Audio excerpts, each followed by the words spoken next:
नमस्कार, आप सबका स्वागत है ट्रांसपोर्ट टीवी में। मैं हूं आपके साथ अनुराधा शर्मा सैनी और आप देख रहे हैं ब्रेकिंग न्यूज।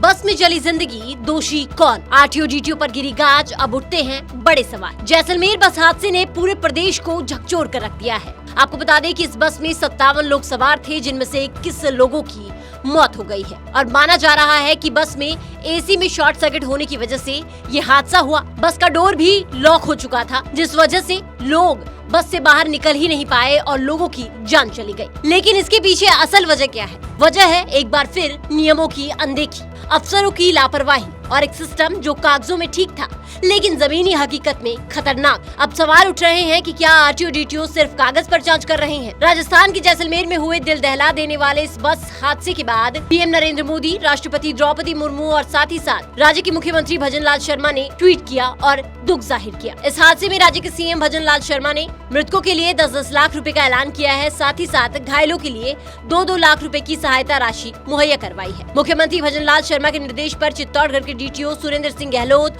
और बस निरीक्षण में लगे सहायक प्रशासनिक अधिकारी चुन्नी लाल को भी निलंबित कर दिया गया है। साथ ही सीएम ने सभी जिलों में स्लीपर बसों की सघन जांच के आदेश दिए हैं, यानी कि राज्य सरकार एक्शन में आ गई है। लेकिन क्या इस हादसे से पहले भी ये जांच होनी जरूरी नहीं थी? जिस बस में आग लगी वो चित्तौड़गढ़ आरटीओ में 21 मई 2025 को ही रजिस्टर्ड हुई थी। 1 अक्टूबर को बस सड़क पर उतारी गई थी और 14 अक्टूबर को ये हादसा हो गया। बस के कागज पूरे थे, फिटनेस, बीमा, परमिट सब वैध था, लेकिन बस की बॉडी AIS 119 मानक के अनुरूप नहीं थी। बस का पंजीयन चित्तौड़गढ़ में नॉन एसी श्रेणी में हुआ था, लेकिन मालिक ने बिना अनुमति से एसी में बदलवा दिया। मोटर वाहन निरीक्षक सुरेंद्र सिंह गहलोत, सहायक प्रशासनिक अधिकारी चुन्नी लाल नागदा दोनों को निलंबित कर दिया गया है और अनुशासनात्मक कार्रवाई भी शुरू हो चुकी है। परिवहन मंत्री और उप मुख्यमंत्री प्रेमचंद बैरवा ने बताया कि जिस बस में आग लगी थी उसमें ना तो इमरजेंसी गेट था और ना ही फायर फाइटिंग की उचित इंतजाम। प्रारंभिक जांच में परिवहन अधिकारियों की लापरवाही सामने आई है। राज्य सरकार ने साफ कर दिया है कि अब से किसी भी बस में नियमों की अनदेखी बर्दाश्त नहीं की जाएगी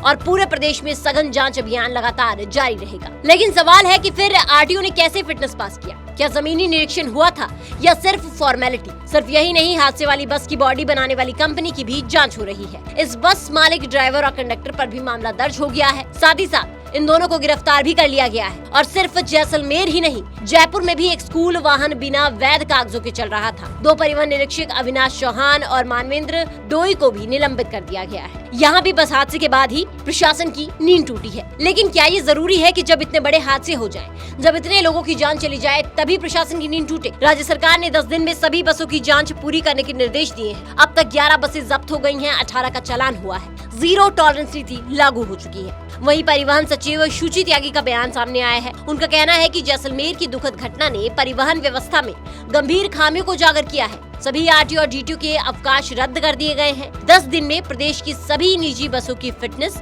और सुरक्षा मानकों की जांच होगी। नियमों का उल्लंघन करने वाले वाहन मालिकों और अधिकारियों पर भी सख्त कार्रवाई की जाएगी। इस पूरे मामले ने सवाल खड़े कर दिए हैं कि क्या आरटीओ सिर्फ कागजों में फिटनेस देता है? क्या अफसरों की मिलीभगत से ही मौतें होती हैं? और क्या 10 दिन में पूरे प्रदेश की बसें जांची जा सकती है? आप सब हमें कमेंट सेक्शन में इसका जवाब जरूर दीजिएगा, क्योंकि जब तक जवाब नहीं मिलेगा अगली दुर्घटना कहीं और हो सकती है।